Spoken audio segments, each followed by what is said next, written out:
Olá a todos.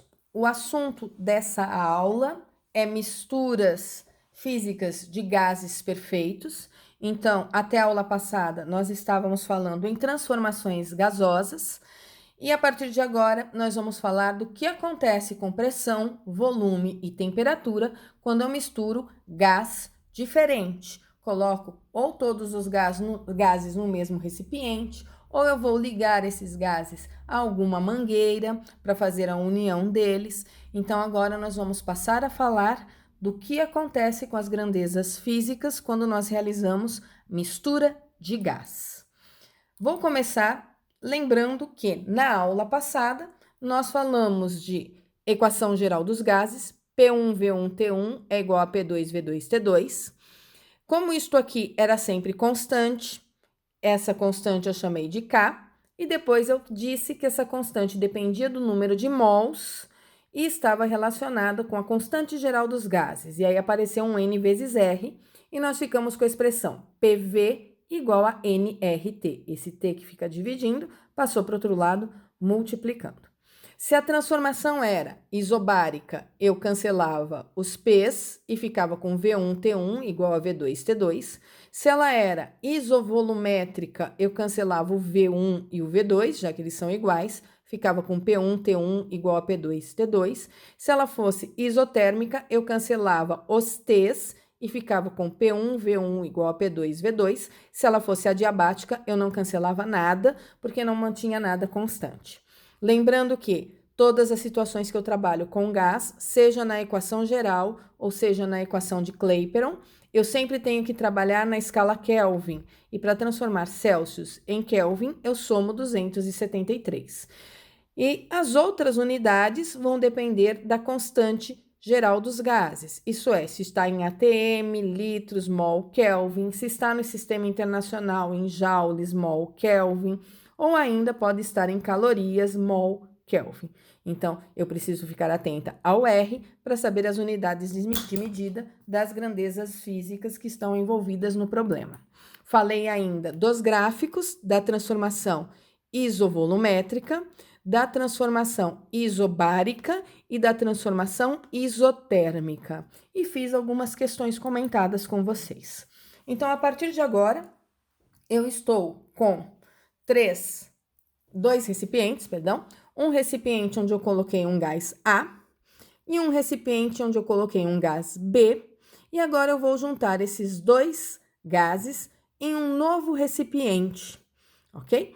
E ao juntar esses gases num novo recipiente, eu estou fazendo uma mistura do gás A mais o gás B.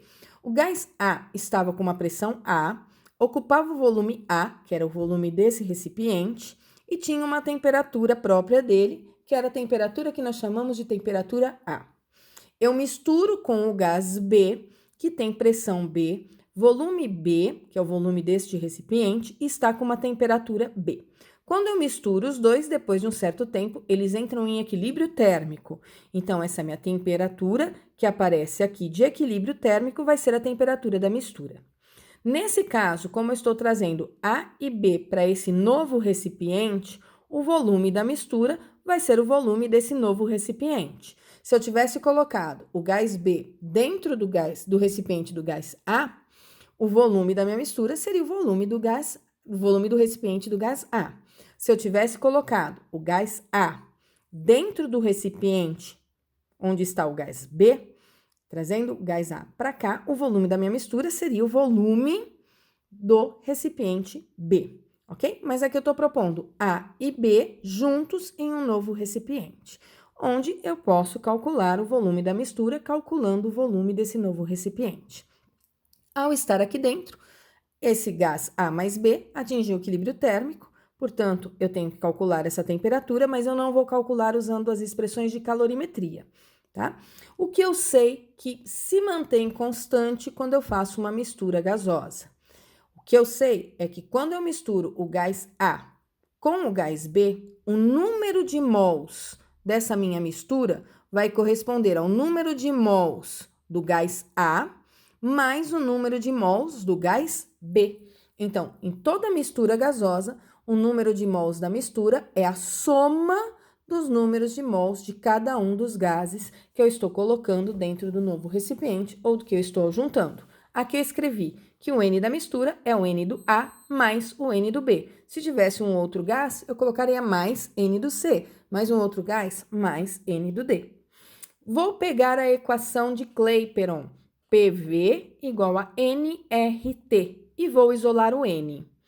Para isolar o N, eu tenho que tirar a constante R e o T deste lado da igualdade e passar para o outro. Como eles estão multiplicando, eu passo eles dividindo.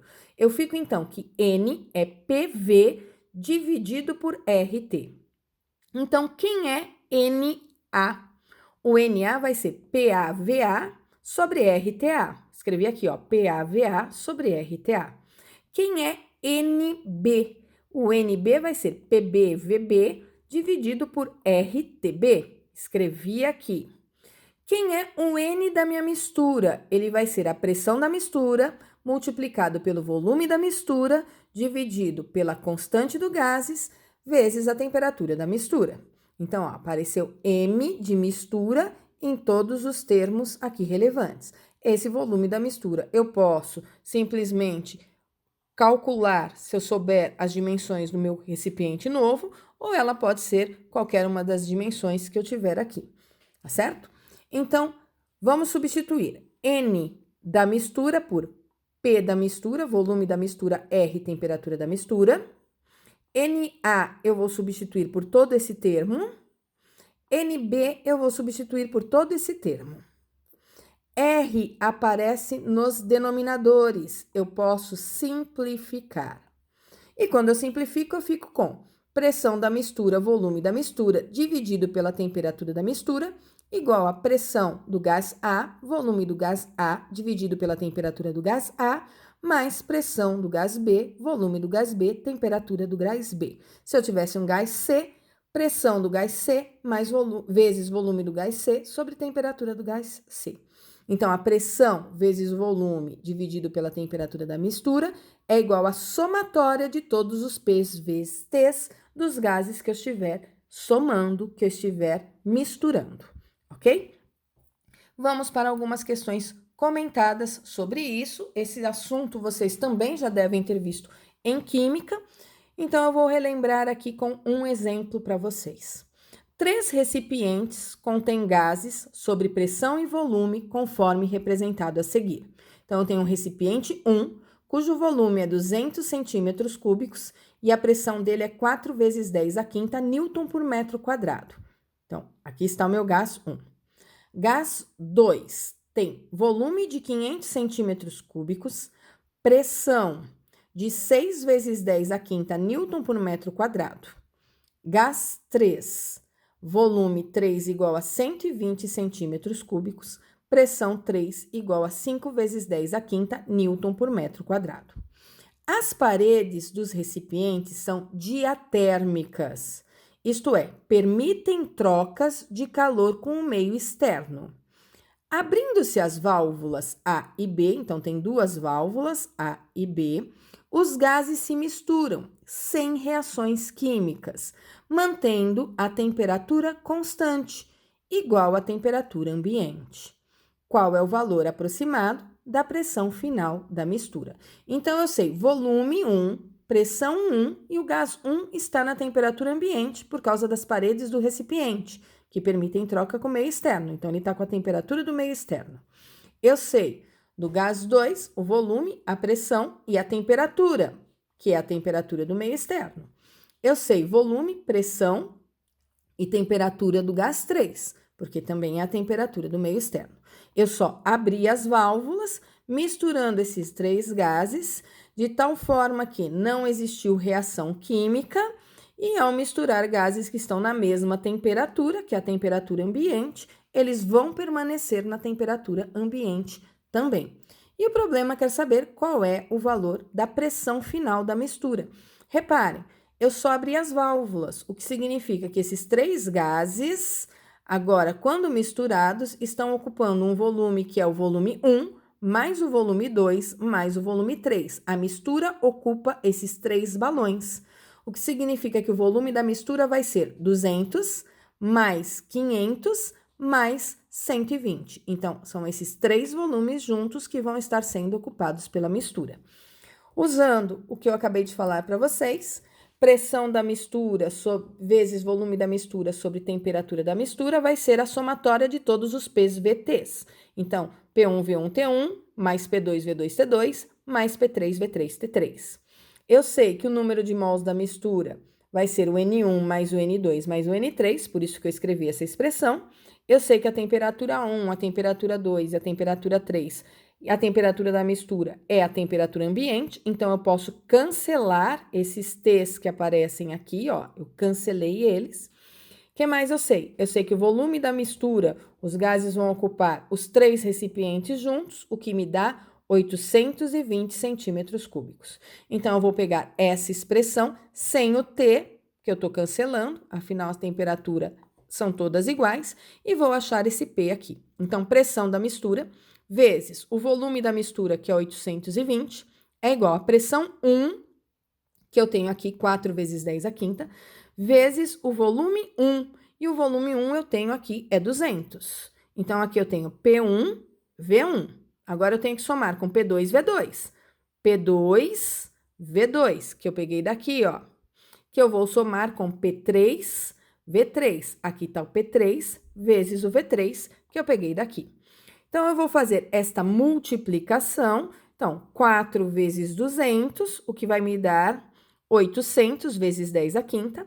6 vezes 500, o que der vezes 10 à quinta. 5 vezes 120, o que der vezes 10 à quinta. Mantenho 10 à quinta, faço a somatória e divido depois por 820, o que dá uma pressão da mistura de aproximadamente 5,4 vezes 10 à quinta newtons por metros cúbicos. Eu não tenho muitos exercícios de transformações gasosas, são poucos. Eu acho que vocês já fizeram alguns também na aula de química.